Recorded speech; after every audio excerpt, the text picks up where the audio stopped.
Title को clean chit दी थी वो कोर्ट ने आज रिजेक्ट कर दी। सीबीआई को आदेश दिया है कि आगे फर्दर इन्वेस्टिगेशन करो।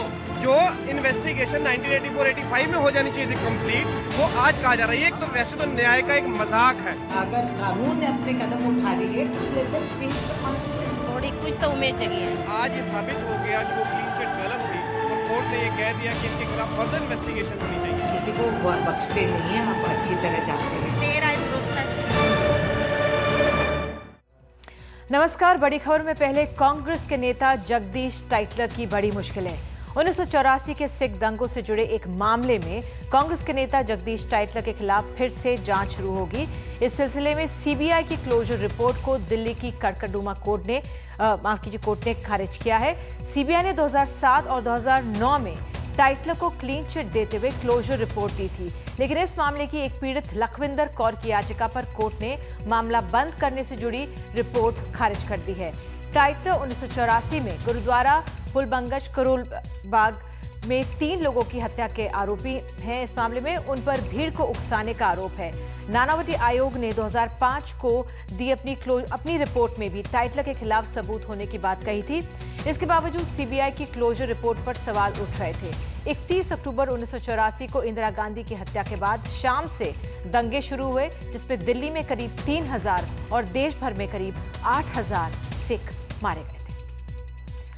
और इस पर अधिक जानकारी के लिए सबसे पहले एक पैनल तो हमारे साथ है ही, लेकिन मैं अपने सहयोगी आशीष भार्गव के पास चलूंगी जो गुरुद्वारा फुलबंगश करोल बाग में मौजूद है। ये वही इलाका है जहां पर सिख विरोधी दंगों के दौरान 3 लोगों की हत्या हुई थी और इसी मामले में फिलहाल कोर्ट का ये रुख सामने आया है। आशीष, आज इस तरह से कोर्ट का ये रुख सामने आया, सीबीआई की क्लोजर रिपोर्ट को खारिज किया गया है, जगदीश टाइटलर की मुश्किलें बढ़ गई हैं। वहां पर जो लोग आपके साथ मौजूद हैं उनका क्या कहना है, वो कैसा महसूस कर रहे हैं? जी देखिए, बिल्कुल हम इसी गुरुद्वारे पर जो फुलबंगश गुरुद्वारा है वहां पर मौजूद है। ये जो गुरुद्वारा आप देख रहे हैं निधि, थोड़ा हम आपको बताना चाहेंगे, इसको जला दिया गया था उस दंगे के दौरान। 3 लोग जो हैं वो उसमें मारे गए थे। उसके बाद ये गुरुद्वारा बनाया गया है। हमारे साथ यहाँ के कुछ जो लोग हैं, जो बाशिंदे हैं यहाँ के, वो मौजूद हैं। खासतौर पर जो महिलाएं हैं जो गुरुद्वारे में आई थी, वो उनको एक एक चीज याद हम उनसे जानना चाहेंगे। आप बताइए, आपने क्या देखा था उस समय? क्या टाइटलर को आपने उस समय देखा था या आप दोबारा जांच हो रही है, आपको लगता है इससे कुछ फायदा होगा? देखिए, हमने ना तो टाइटलर को देखा ना किसी नेता को देखा कि इसमें किसका हाथ है। हम कह नहीं सकते हैं, क्योंकि जब हमें पता लगा, हम लोग तो टीवी देख रहे थे घर में सब फैमिली के साथ बैठकर, और थोड़ी देर में शोर की आवाज़ सुनाई दी तो हम छत पर गए और छत पर जब देखा तो सारी तरफ आग ही आग थी और पूरा आसमान लाल हो रहा था। तो हम डर गए। तो मैंने अपनी मदर इन लॉज को बुलाया। मेरी मैरिज उसी 84 में ही फरवरी को हुई थी, मैं प्रेग्नेंट थी। तो मेरे को घबराहट शुरू हो गई। मैं नीचे आई तो मैंने अपनी मदर इन लॉज को ऊपर भेजा। उन्होंने देखा तो कह रहे सब तरफ आके, हमारी 5 नंदे थी जो अनमेरिड थी और मेरे हस्बैंड अकेले थे। फादर इन लॉज श्रीनगर में थे। तो गली में लोग तलवारें और जो जिसके पास चीज थी, डंडे वगैरह, वो लेकर गली में भाग रहे थे। भी किसी का दरवाजा भी खुले, हम उसको पकड़ के नीचे लाए। मेरे हस्बैंड एक ही बेटे हैं अपनी माँ के, और उनको उतारने के लिए भाई बहुत सी बातें की। उन्होंने कहा कि जैसे आपके ससुर आए हैं आपको लेने के लिए, तो उनको बाहर मार दिया गया है, आप बाहर आओ।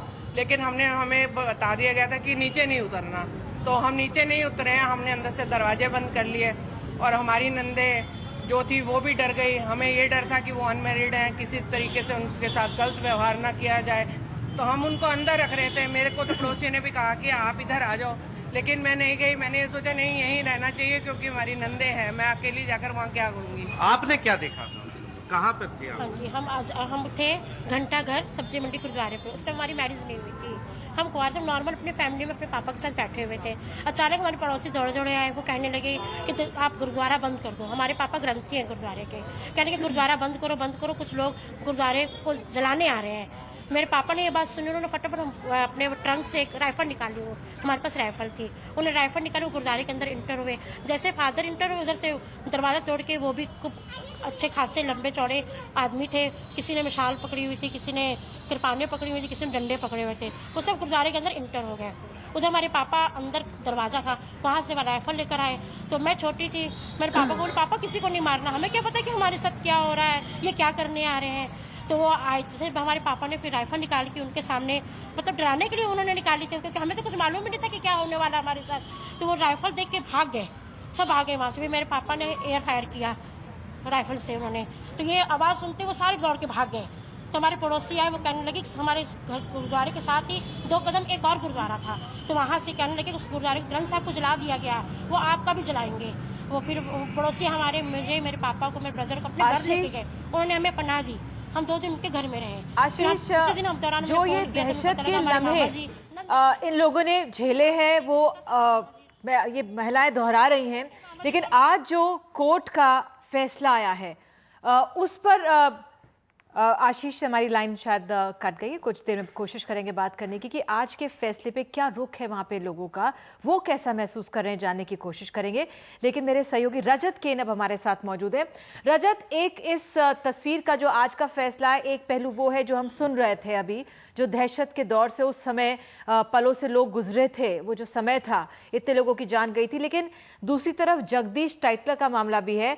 2007 में, 2009 में सीबीआई ने क्लोजर रिपोर्ट बार बार दी, क्लीन चिट देने की कोशिश की। जगदीश टाइटलर की तरफ से क्या कहा जा रहा है, क्या उनके वकील या उनके पक्ष की तरफ से क्या खबर? निधि, जगदीश टाइटलर इस समय चुप हैं, वो कुछ नहीं बोल रहे हैं और कोर्ट का फैसला आने से पहले हम लोगों ने काफ़ी ट्राई किया था उनसे बात करने की। उनका यही कहना है कि इस मामले में ना आज तक उन्होंने कुछ कहा है और ना अब जो है कोर्ट के फैसले के बाद कुछ कहेंगे। फिलहाल ये जगदीश टाइटलर का अपना पर्सपेक्टिव है, लेकिन जो आपके साथ गेस्ट हैं जिस तरह बता रही हैं पूरी दर्दनाक कहानियाँ हैं उनकी, 30 साल लंबा उनको इंतज़ार करना पड़ा है कुछ उम्मीद के लिए। जो आज जो फैसला आया उससे थोड़ी सी उम्मीद बढ़ी है, क्योंकि इस मामले में हमेशा से यही कहा गया है कि बड़े लोग जो रहे हैं, जो ताकतवर लोग हैं, जो कद्दावर लोग हैं, वो इससे बाहर निकल कर बच चुके हैं। लेकिन अब जो है, जो 2 नाम हमेशा वो चलते रहे, सज्जन कुमार और जगदीश टाइटलर, दोनों ही जो हैं अब मुकदमों के बीच में एक तरह से घिरते हुए दिख रहे हैं। और ख़ास करके सज्जन कुमार पे तो मामला चल ही रहा है, उस मामले में सुनवाई हो रही है, अपने निर्णायक मोड़ पे आ चुकी है, फाइनल आर्ग्यूमेंट स्टेज पे है।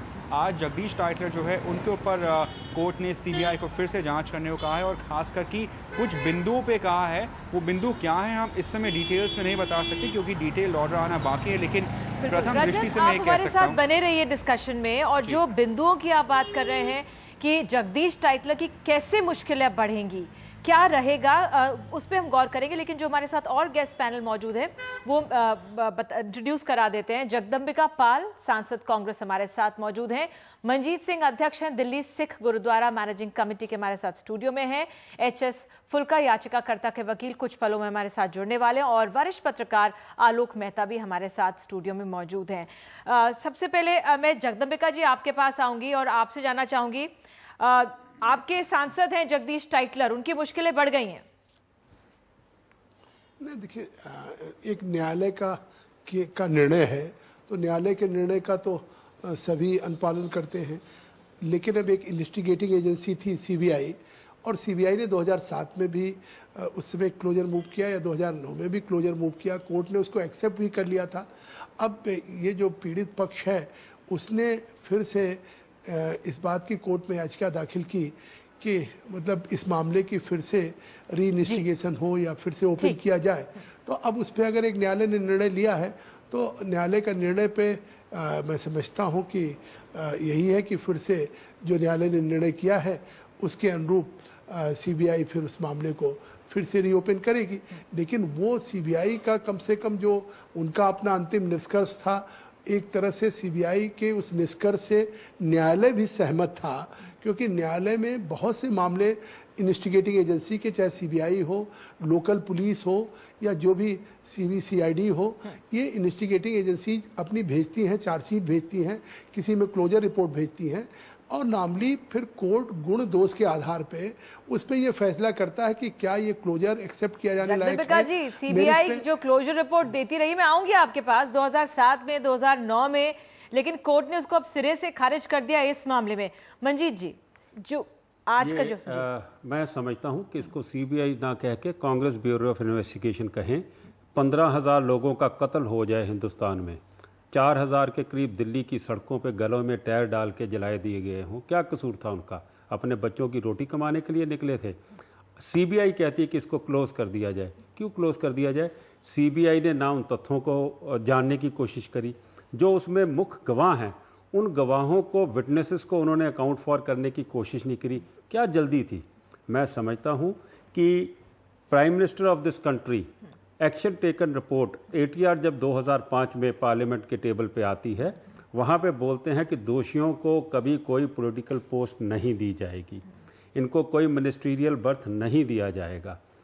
क्राउन प्रिंस ऑफ कांग्रेस जो हैं राहुल गांधी जब पंजाब जाते हैं अमृतसर, तो उनको 84 याद आ जाती है। वो बोलते हैं कि कभी जो कातिल हैं, जिनके ऊपर इल्ज़ाम है, उनको हम किसी ओहदे पे नहीं बैठाएंगे। टिकट्स इनको दी जाती हैं, इनको कहीं जगह चेयरमैन बनाया जाता है ऐसे गवर्नमेंट अदारों का जिनके कैबिनेट मिनिस्टर के बराबर रैंक होते हैं। गवर्नमेंट क्या मैसेज देना चाहती है?